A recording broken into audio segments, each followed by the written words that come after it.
제목으로 함께 말씀을 나눕니다. 조금 더 덧붙이면 헌신과 희생의 위대함이라는 제목입니다. 한번 따라합니다. 헌신과 희생은 위대합니다. 헌신과 희생은 위대합니다. 한 번 더 합니다. 헌신과 희생은 위대합니다. 헌신과 희생은 위대합니다. 지난주 4장까지 보면 느헤미야와 유다 백성들이 성벽을 수축하는 데 있어서 외부의 반대 세력들이 있었죠. 그래서 그런 문제에 부딪혔지만 이들이 기도하고 또 특별히 느헤미야 지도자 느헤미야의 그 지도력을 발휘하고 그러면서 하나됨 이런 것들이 절묘한 조합을 이루어 가지고 잘 해결했죠. 그래서 계속 성벽을 수축할 수 있게 되었습니다. 자, 이렇게 외부적인 문제가 해결이 되고 나서 그 다음에 또 문제가 생겼는데 이번에는 내부적인 문제인데 그건 재정적인 문제였습니다. 경제 문제였어요. 어쩌면 우리도 살면서 제일 큰 문제로 다가오는 게 이 경제 문제죠. 유다 사람들이 성을 쌓는데 전념하고 있으니까 아무래도 이제 그 성 쌓는 데 전념하니까 생업에 신경을 많이 못 쓰게 되잖아요. 여러분 전쟁이 일어나서 전쟁을 치른다든지 전쟁을 준비한다든지 뭐 이래 되면 거기에 많이 투입되고 생업이 좀 무너지고 그래서 경제적으로 힘들게 되는 그런 부분이 있죠. 자, 이렇게 이들이 생업에 신경을 못 쓰게 되니까 자연히 사람들의 생활이 힘들게 되었습니다. 자, 1절을 앞에 있는 화면 세 번역으로 보겠습니다. 1절 같이 시작. 백성 사이에서 유다인 동포를 원망하는 소리가 크게 일고 있다. 부인들이 더 아우성이다. 여러분 성벽 쌓는데 주로 남성들이 투입되겠죠. 남성들이 투입돼서 성벽을 쌓고 그러니까 생활 현장에는 여성들이 이것을 이루어 가야 되는 상황입니다. 그러니까 여성들로서는 굉장히 힘들죠. 아까 말씀드린 것처럼 경제가 잘 도는 것도 아니고 여러 가지 힘든데 여성들은 그래서 여기 보니까 부인들이 더 아우성이다. 더 힘들다 그 말이죠. 자, 그런데 이렇게 막 아우성을 치고 막 힘들어한다고 그렇게 말을 하는 사람들을 보면 그 사람들의 그룹이 좀 다른 것 같아요. 그 형편이 다르다 이 말이에요. 첫 번째 형편의 그룹은 뭐냐 하면 기본적으로 수입이 없는 사람들, 직업이 없거나 기본적으로 수입이 없어서 힘든데 안 그래도 힘든데 더 힘든 그런 사람들인 것 같아요. 2절에 보니까 이렇게 말하고 있습니다. 2절에 더러는 이렇게 울부짖는다. 우리 아들 딸들 거기에다 우리까지 이렇게 식구가 많으니 입에 풀칠이라도 하고 살아가려면 곡식이라도 가져오자. 그렇게 기본적으로 수입이 없는데 더 힘들어진 그런 사람들입니다. 그 다음 그룹은 토지도 있고 그러다 보니까 여유도 있긴 한데 빚을 많이 지고 있어서 그걸 갚지 못해서 호소하는 사람들입니다. 3절 봅니다. 3절 같이 시작. 또 어떤 이들은 이렇게 울부짖는다. 배가 고파서 곡식을 얻느라고 우리는 밭도 포도원도 집도 다 잡혔다. 다 잡혔다는 거죠. 빚을 져가지고. 또 한 그룹은 제법 여유가 있음에도 불구하고 이 경제적인 어려움 때문에 세금을 못 내는 거예요. 나름 여유는 있는데 이 어려움이 닥치니까 세금을 낼 수 없는 그런 상황입니다. 그래서 4절에 보면 또 어떤 이들은 이렇게 외친다. 우리는 왕에게 세금을 낼 돈이 없어서 밭과 포도원을 잡히고 돈을 꾸어야만 했다. 세금 내느라고 또 돈을 빌려야 되는 이런 상황. 악순환이죠. 자꾸 이 악순환이 되는 그런 상황입니다. 본래 나라나 이 경제가 어려워지면 이 악순환이 계속되죠.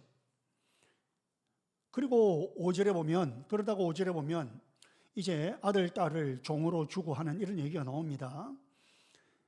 자, 이런 이야기를 보면 굉장히 잔혹하게 들릴 수 있습니다. 그렇지만 돈을 빌리려고 하면 뭔가 담보가 있어야 돼요. 담보. 근데 땅을 담보로 했다가 이걸 못 갚으면 그 땅이 다 날아가잖아요. 그러면 정말 먹고 살 길이 없잖아요.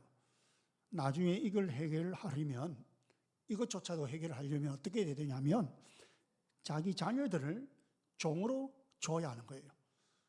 자기 자녀들 종으로 줘야 그래도 그나마 유지할 수 있는, 경제적으로 유지할 수 있는 그런 상황인 것입니다. 자, 그런데 이것이 왜 이렇게 문제가 되냐? 왜 이게 문제가 되냐? 이렇게 돈을 빌려주고 난 이후에 돈을 못 받아서 땅을 압수하거나 자녀들을 종으로 삼고 있는 사람이 다름이 아닌, 다른 누구가 아닌 같은 동족의 사람들입니다. 다른 나라 사람들이라면, 다른 나라 사람들이 침범에 들어와서 그런 일이 벌어진다면 그나마 그것도 좀 일면 이해는 되죠. 그런데 같은 동족 이스라엘 사람들이 지금 이런 상황을 벌이고 있는 거예요. 특별히 돈과 권력이 있는 귀족과 관리들이 이렇게 하고 있는 것입니다. 자, 그래서 5절을 보면, 자, 이런 내용을 배경을 알고 5절을 보면 이해가 될 수 있습니다. 자, 5절을 한 번 더 시작. 또 더러는 이렇게 단식한다. 우리의 몸이라고 해서 유다인 동포들의 몸과 무엇이 다르냐? 우리의 자식이라고 해서 그들의 자식과 무엇이 다르단 말이냐? 그런데도 우리가 아들, 딸을 종으로 팔아야 하다니 우리의 딸 가운데는 벌써 노예가 된 아이들도 있는데 밭과 포도원이 다 남의 것이 되어서 우리는 어떻게 손을 쓸 수도 없다. 지금 이것은요, 이제 결국 내부적으로 그 안에서 이렇게 막 불평이 쏟아지고 있잖아요. 본래 여러분, 경제가 힘들면 불평이 많이 쏟아집니다. 이거는 우리 사회 분위기도 마찬가지입니다. 경제가 힘들면 아무리 뭘 잘해도 막 불평이 나오고요. 경제가 괜찮으면 좀 뭘 잘못해도 그 정도 이렇게 됩니다. 여유가 있으시죠. 그러니까 지금 이 안에서 이런 불평이 막 쏟아지니까 저절로 무너지는 것이요. 그런 위기 상황을 맞이한 것입니다. 자, 이런 상황에 또 한 번 느헤미야의 리더십이 발휘가 되고 있습니다. 좀 잠시 보는 건데 여기서 우리 느헤미야 리더십을 조금 볼 수 있습니다. 처음에 느헤미야가 이런 상황을 보고 느끼는 것은 분노입니다. 분노. 6절에 봅니다. 6절에 보면 그들의 울부짖음과 탄식을 듣고 보니 나 또한 치밀어 오르는 분노를 참을 수가 없다. 이 상황을 보니까 느헤미야가 막 분노가 치밀어 올라서 참을 수가 없는 거예요. 그래가지고 느헤미야가 그러면 그 분노 때문에 막 분노하면서 막 야단하고 막 그냥 그렇게 하느냐? 그렇지 않습니다. 이 느헤미야가 빨리, 그런 중에도 빨리 이성을 찾습니다. 냉정하게 이성을 되찾고는 7절에 보니까, 그 다음 구절 7절에 보니까 이렇게 말합니다. 나는 그들이 울부짖는 내용을 신중하게 살핀 다음에, 여러분, 감정이 북받쳐 오를 때는 절대로 신중해질 수가 없습니다. 그래서 문제 해결은 감정이 앞서면 절대로 문제 해결이 안 되죠. 이게 냉정하게 이성적으로 봐야 문제 해결이 되는 거거든요.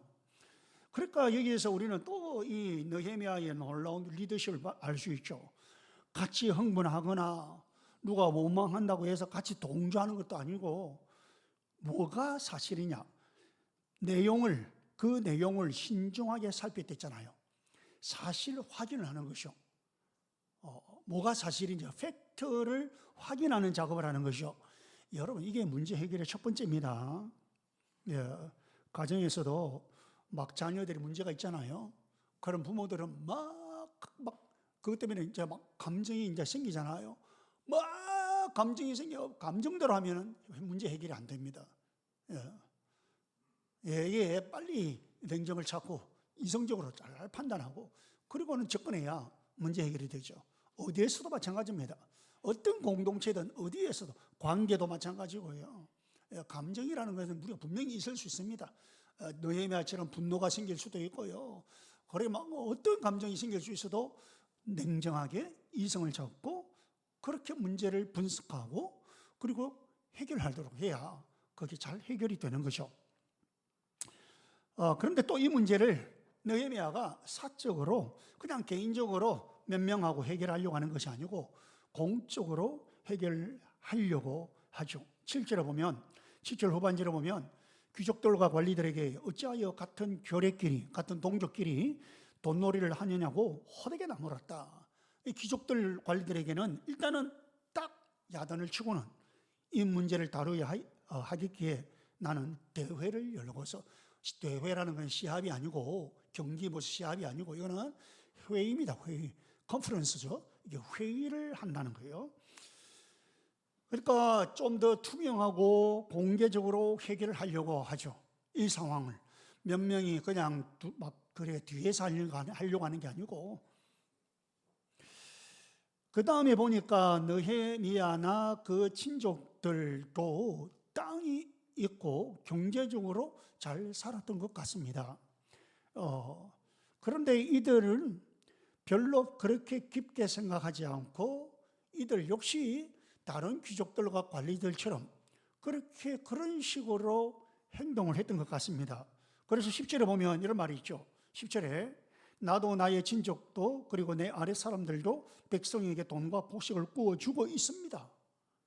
나도, 느헤미야 자신도 나의 친족도 내 아랫 사람들도 그렇게 백성에게 돈과 곡식들을 구워줬다는 거죠. 예. 이러면서 아주 솔직하게 자기 잘못을 인정하죠. 나도 뭐가 잘못됐네요. 보니까 지금. 근데 여러분, 뭐 돈을 빌려주고 뭐 거기에서 돈 빌려준 데서 이자를 받고 하는 게 그 자체가 잘못됐다는 말은 아닙니다. 그거는 특히 민주주의, 뭡니까, 자본주의에서 이 경제 활동의 흐름에 있어서는 그거는 정당한 거예요. 합법적인 거예요. 물론 불법적으로 한 데 있죠. 불법적으로 한 데도 있습니다. 그런데 합법적으로 이게 진행하는 거는 그 자체는 문제가 되지가 않죠. 그냥 문제는 이제 이것을 너무 지나치게 하기도 하고, 갚지 못하니까 그냥 담보 잡힌 것을 완전히 빼앗아 버리고 뭐 이렇게 하니, 그러면서 경제가 어려워지지 않으면 문제가 아닌데, 이러니까 이게 경제가 굉장히 어려워진 거예요. 여러분, 이 서민들, 백성들의 이 경제 의식이라는 것은 이건 굉장히 중요합니다. 일부 어떤 기득권층의 경제 의식이 아니고 서민들, 일반 백성들의 경제 의식, 이들이 느낄 때 체감적으로 이게 문제가 된다 싶으면요, 이거는 법적으로가 문제가 아니고 이거는 온 사회가 힘들어지죠. 지금 이 유다 백성들이 지금 그런 상황입니다. 자, 이렇게 느헤미야가 나도 보니까 그렇게 해왔네요. 내가 뭔가 잘못된 것 같습니다. 이게 이제 훌륭한 리더십이죠. 자, 그리고서는 이어서 10절 후반절에 보면 그렇게 말한 그 뒤에 제발 이제부터는 백성에게서 이자 받는 것을 그만두시다. 지금 상황은 우리가 이자 받고 해가 될 일이 아닙니다. 이자 받고 하는 거 그만두시다. 이거는 우리가 이러면 안 됩니다. 우리 하나님의 백성들이 어찌 이럴 수가 있겠습니까? 이 상황은 이렇게 몰아가면 안 됩니다. 이런 말이겠죠. 그러면서 귀족들과 관리들, 그들과 약속을 합니다. 어떤 약속? 이자를 안 받기로, 그리고 담보로 잡은 것 다시 돌려주기로, 그렇게 결정을 합니다. 그 약속을 하면서 참 쉽지 않은 그런 결정이죠. 13절을 봅니다. 자, 13절 시작. 나는 또 나의 주머니를 털어 보이면서 말하였다. 이 서약을 지키지 않는 사람은 하나님이 그 집과 재산을 이렇게 다 털어버리실 것입니다.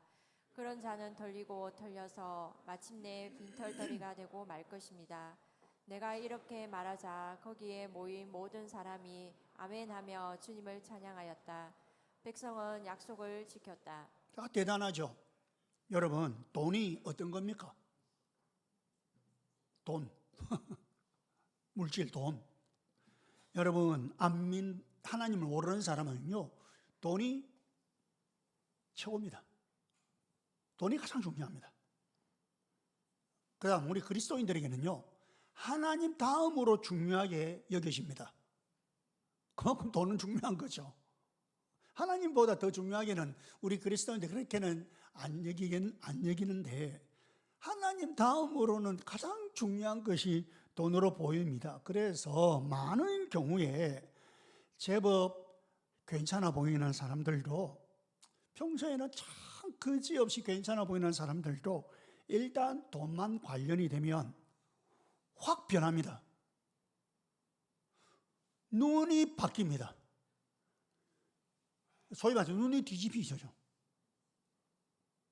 얼굴색이 확, 이게 저 사람이 언제 저런 사람이었나? 할 정도로 확 바뀌어버립니다. 아주 놀랄 정도죠.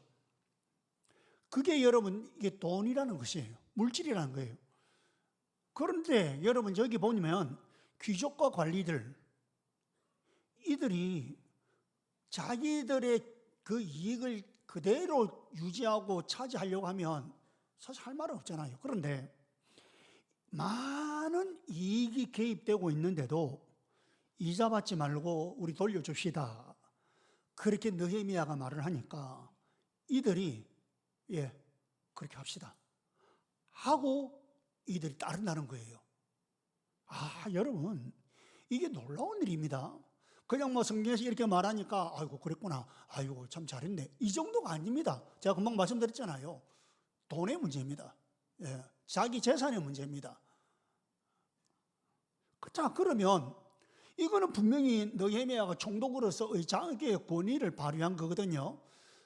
총독으로서 이 사람들 모아놓고 우리 이렇게 합시다, 어떻습니까? 이렇게 합시다 하니까 이들이 따라왔거든요. 그러면 느헤미야의 권위에서 그렇게 시작됐는데, 그러면 이런 느헤미야의 권위가 어디에서 나오느냐는 거예요.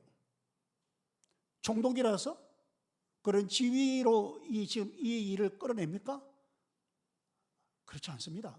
여러분, 아무리 총독이고 무엇이고 내 재산의 문제인데 여러분, 절대로 그럴 수 없습니다. 여러분들, 그러면 이 권위가 어디에서 나오느냐? 그럼 우리를 생각해 보세요. 우리의 권위는 어디에서 나옵니까? 희생에서 나오는 거예요. 희생에서 권위가 나오는 거예요. 따라합니다. 희생이 권위를 준다. 희생이 권위를 준다. 한 번 더 합니다. 희생이 권위를 준다. 희생이 권위를 준다. 여러분, 14절 보면 느헤미야가 이런 고백을 하죠. 자, 그러면 느헤미야가 어떻게 희생했냐 이 말입니다. 자, 봅시다. 14절 시작. 나는 아닥사스다 왕 20년에 유다 땅 총독으로 임명을 받아서 아닥사스다 왕 32년까지 12년 동안 총독으로 있었지만 나와 나의 친척들은 내가 총독으로서 받아야 할 녹의 혜택을 받지 않았다.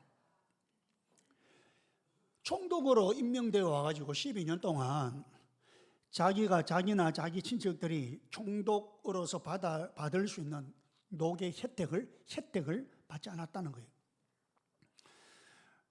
여러분, 총독으로서 녹을 받고 혜택을 받는 것은 정당한 것입니다. 합법적인 것입니다. 아무런 문제가 되지 않습니다. 그런데도 그는 자기가 받을 수 있는 혜택을 받지 않았다라는 거죠. 총독과 관련된 재정이 페르시아 그 나라를 다스리고 있는 페르시아 중앙정부에서 나오는 게 아니고요. 총독인 자기가 백성들에게 세금을 받아서 일부는 중앙정부에 보내고 일부는 자기가 쓰는 것입니다. 시스템이 그래요. 그래서 세금을 많이 거두면 왕에게 많이 보내서 왕에게 호감을 얻겠죠. 여러분, 세금을 많이 보내면 그 왕은 좋아를 할 거 아니에요. 호감을 얻고 또 자기도 넉넉하게 많이 쓸 수 있고 그렇게 해도 되는데 그렇게 하지 않았다는 거예요. 그런데 이전에 있던 총독들, 느헤미야 이전에 있던 총독들은 그렇게 했습니다. 15절 봅니다. 15절 시작. 그런데 나보다 먼저 총독을 지낸 이들은 백성에게 힘겨운 세금을 물리고 양식과 포도주와 그 밖에 하루에 은 40세겔씩을 백성에게서 거두어 드렸다. 총독들 밑에 있는 사람들도 백성을 착취하였다.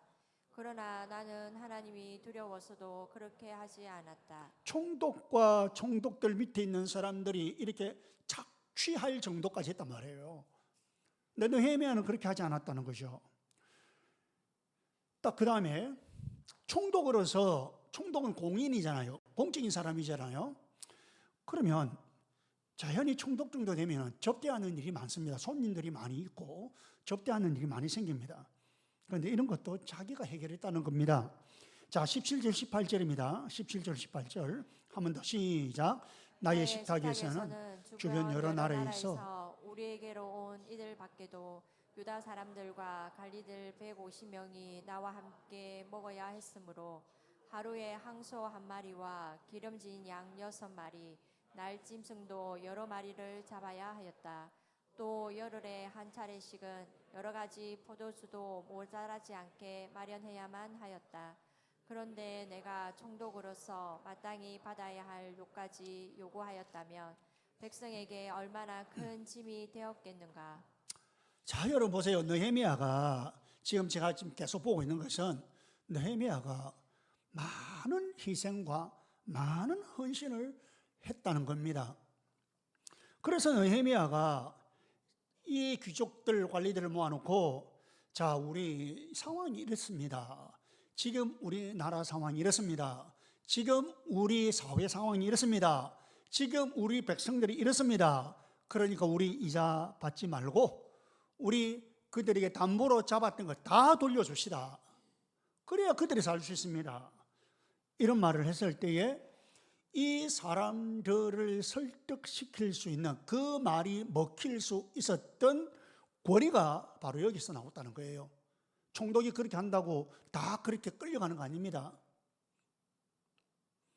물론 강제적으로 하면 또 그러면 또 어쩔 수 없어라도 하겠죠. 그러면 그 사회는 반란이 일어나고 이렇게 될 거 아니에요. 여러분, 권위가 어디에서 나오느냐? 희생에서 나온다는 거예요. 희생에서. 여러분, 우리 주위에 보면 엄마는 굉장히 몸집이 작아요. 엄마는 우리 나중에 우리 특별 찬양할 우리 찬우 형제가 덩치가 있는데요. 옆에 엄마는 작아. 보통 엄마는 덩치가 작은데 아들들이나 자녀들 덩치가 큰 몸집이 2배나 되고 하는 그런 사람들이 있죠. 그런데 그렇게 덩치가 큰 자녀들이 그 덩치가 절반밖에 안 되는 엄마한테는 꼼짝을 못합니다. 왜 그래요? 왜 그렇습니까? 그건 자기를 향한 그 엄마의 헌신과 희생을 알기 때문에 그렇습니다. 엄마가 나를 위해서 얼마나 헌신하고 얼마나 희생했는지 알기 때문에 그 엄마 앞에서는 꼼짝을 못합니다. 여러분, 이것은 비단 제가 이거 가족, 엄마와 자녀들 이야기했지만 관계에서도 똑같습니다. 관계도 어떤 공동체에서든 똑같습니다. 나를 위해서 헌신하고 희생했던 그 사람 앞에서 보통 꼼짝 못합니다. 뭐 우스갯소리지만 뭐 이 말이 그 말하고 만들지 모르지만 저는 갑자기 이 말이 생각나더라고요. 예. 먹은 놈은 말이 없다. 그게 본래 그거는 이 뭡니까? 이게 본래 이거 하여튼 그 다른 의미에서 한 말이지만 좀 가만 생각해 보니까 이게 나를 위해서 희생해 준 그 사람 앞에서는 꼼짝을 못 하본다. 이런 의미도 되네. 이 생각이 들더라고요. 많은 사람들이 권위를 어디서 세우려고 자꾸 그러느냐 하면 직위나 직분에서 나는 이런 사람인데 내 직분이 이건데 내 직위가 이건데 우리 한국에는 뭐예요? 나이 딱 만나면 나이 묻잖아요. 몇 년생? 나보다 높은 형님 내가 높으면 형님 해라. 여러분, 어떤 때는 사회의 신분으로 그렇게 권위를 세우려고 하죠. 그런데 이런 것 가지고 누르면 조금은 먹힐지 모릅니다. 어느 정도는 먹힐지 모릅니다. 그러나 정말 마음 깊은 곳에서 따르는 것은 안 됩니다. 진정한 권위는 희생에서 나오는 것입니다. 헌신과 희생에서 나오는 겁니다. 여러분, 우리 교회 우리 목장들을 보면 어떤 목자는 목장 식구보다 나이가 어린 사람도 있죠. 어떤 목자는 목장 식구보다 뭐 학력이나 사회적인 면에서 못 미치는 사람도 있습니다. 그럼에도 불구하고 목장 식구들이 왜 따라줍니까? 지금 우리 교회 목장마다 목장 식구들이 정말 목자 목녀님들을 잘 따라주거든요. 왜 그렇게 따라줍니까? 그건 다른 거 아닙니다. 목자 목녀님들의 희생이 있기 때문에, 그들의 헌신이 있기 때문에 따라주는 거예요. 희생을 아끼는 사람은 절대로 고뇌가 세워지지 않습니다. 뭘 하든지 간에 고뇌가 안 생깁니다. 우리 연합교회를 보면, 우리 교회 연합교회를 보면 대체로 앞에서 이끌어가고 리드하는 사람들, 그분들을 잘 따라주고 협조를 하고 하는 게 지금 우리 교회의 현재 분위기입니다.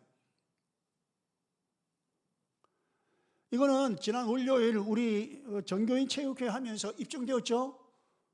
여러분 같이 참석해 보신 분들은 저는 얼마나 감동이 되는지 모릅니다. 우리 교회가 참석한 숫자도 그리고 그 일사불란하게 착착착착 진행되고,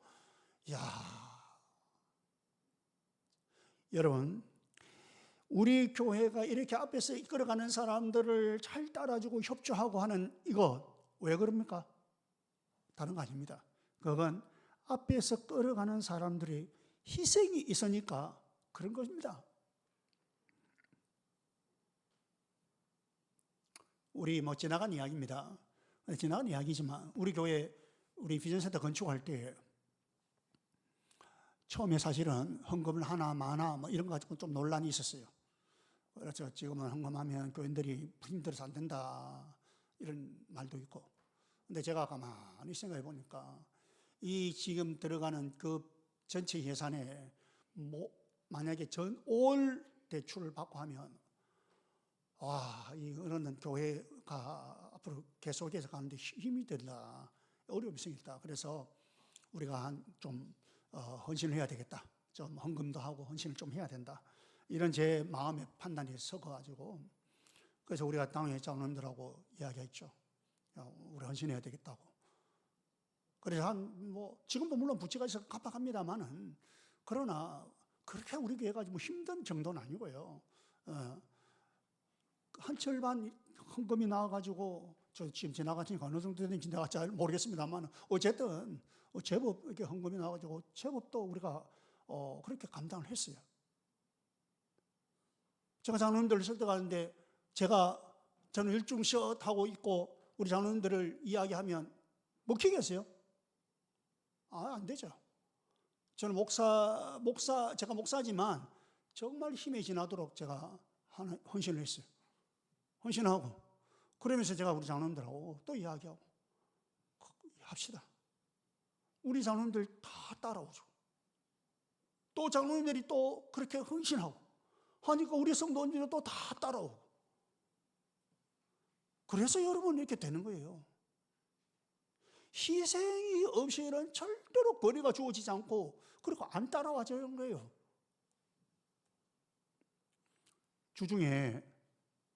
지난 주중에 제가 어떤 분을 만났거든요.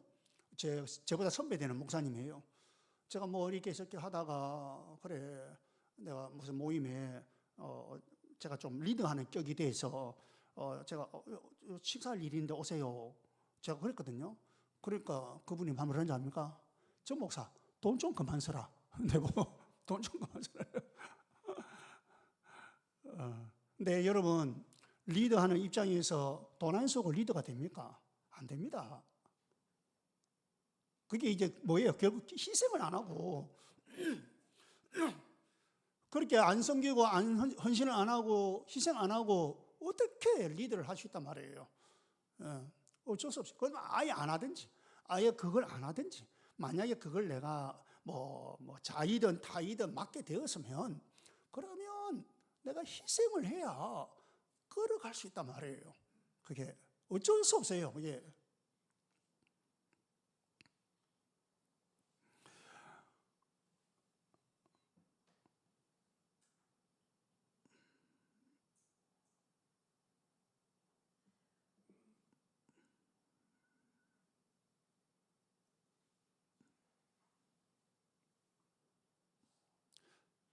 자, 그래서 우리 목자들이 사역을 하면서 비용이 많이 들지 않습니까? 사실 우리 목자분들 비용 많이 들거든요. 제법 많이 듭니다. 제법 많이 드는데, 그래서 우리 이게 좀 안타까워서 교회에서 좀 보조를 좀 해주면 안 되느냐, 교회에서 뭐라 좀 지원해 주면 안 되느냐, 이런 말이 나올 수 있거든요. 그런데 가정교회를 하는 교회들이 그렇게 하지 않는 것을 원칙으로 삼습니다. 가정교회에서 그래서 뭐 그게 성경이고 그건 아닌데, 경험상 가정교회 원칙은 목자 목녀들이 교회에서 뭐 지원받고 이런 거 없습니다. 그렇게 하지 않는 것을 원칙으로 합니다. 왜 그러느냐? 만약 그렇게 하면 목자가 섬기는데 교회에서 비용을 그게 얼마 정도 가네요. 얼마이든지 가네. 그걸 지원받아서 한다는 것을 목장 식구들이 알잖아요. 그러면 딱 그때부터 권위가 안 섭니다. 한 번은 이런 일이 있었어요.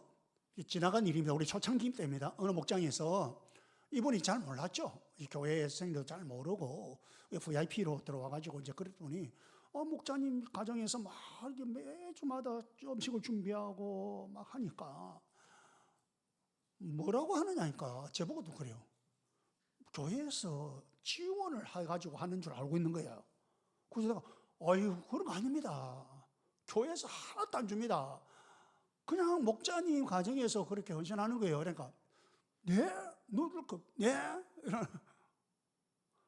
그러니까 그 전에 이번에는 고기 좀 먹자, 이번에는 뭐 먹자, 자꾸 요구를 한 거죠. 왜냐니까 교회에서 지원하는 줄 알고 자기는 떳떳하게 이제 그렇게 한 거지. 모르긴 해도 아마 그것 이후로는 막 그런 말을 안 했을 거예요.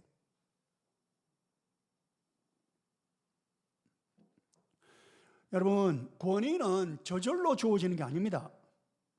어떤 사람은 지식으로, 신분으로, 심지어는 성경 지식으로 또는 논리로 권위를 세우려 하는데 그래가지고 세워지는 게 아닙니다. 진짜 권위는 희생에서 나온다.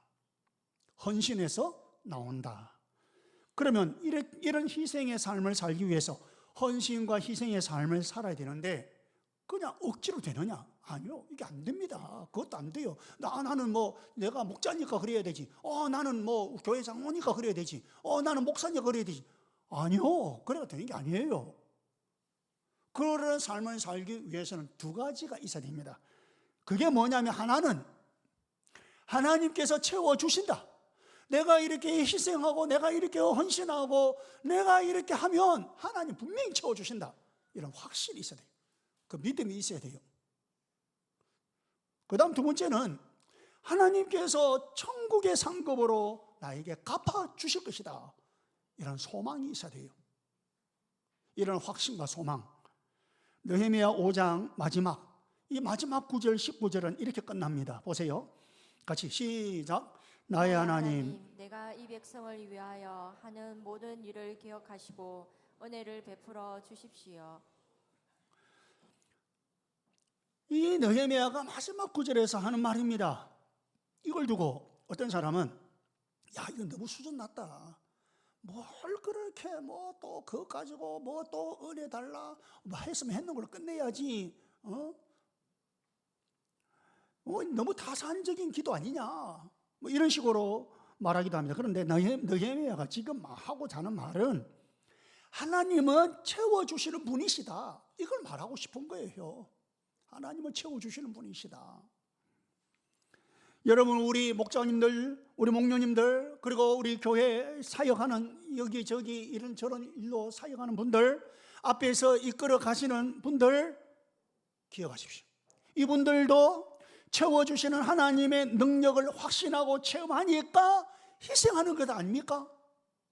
그걸 체험하고 확신이 없으면 안 됩니다.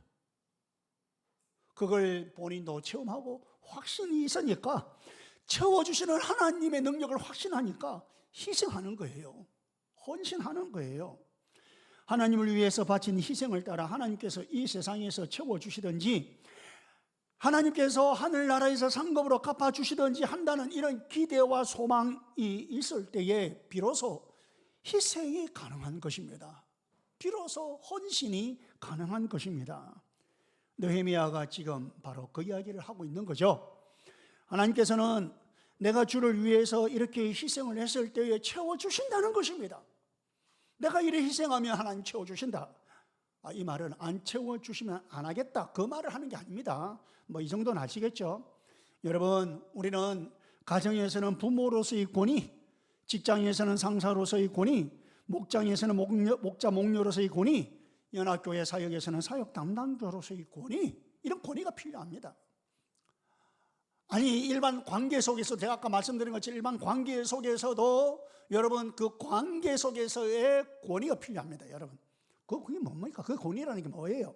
내가 이 사람과 관계 속에서 내 말이 먹히는 거예요. 그런 권위 말합니다. 여러분, 관계 속에서 내 말이 안 먹히면 그 사람하고 더 이상 관계하고 싶지 않습니다. 내 말도 안 들어주고 이러면, 근데 관계 속에서 그게 두 사람 관계든 세 사람이든 어떤 몇 명의 그룹이든 내 말이 먹히는 그게 그 권위예요. 그런 것이 필요하지 않습니까? 그런데 그 권위는 뭐에서 나온다고요? 희생에서 나오는 거예요. 그 권위는 희생에서. 기억합시다. 우리가 이런 희생을 치르는 삶을 살기 위해서는 주를 위해서 하는 희생, 이것은 하나님께서 채워주신다는 확신이 있어야 된다는 것이죠. 내가 주님을 위해서 하는 희생, 여기에는 하나님 채워주신다. 그 다음에는 이 세상이 아니라고 하면 반드시 천국에서 상급으로 갚아주신다. 이런 소망이 있어야 되는 것입니다. 이런 확신과 소망을 가지고 희생을 아끼지 말아서, 헌신을 아끼지 말아서 주어진 권위로 영향력 있는 그런 삶을 살고, 그런 사람이 되어서 우리가 속한 공동체 내에서 주님이 주신 사명 잘 완수하는 그런 저와 여러분 되시기를 주님의 이름으로 축복합니다.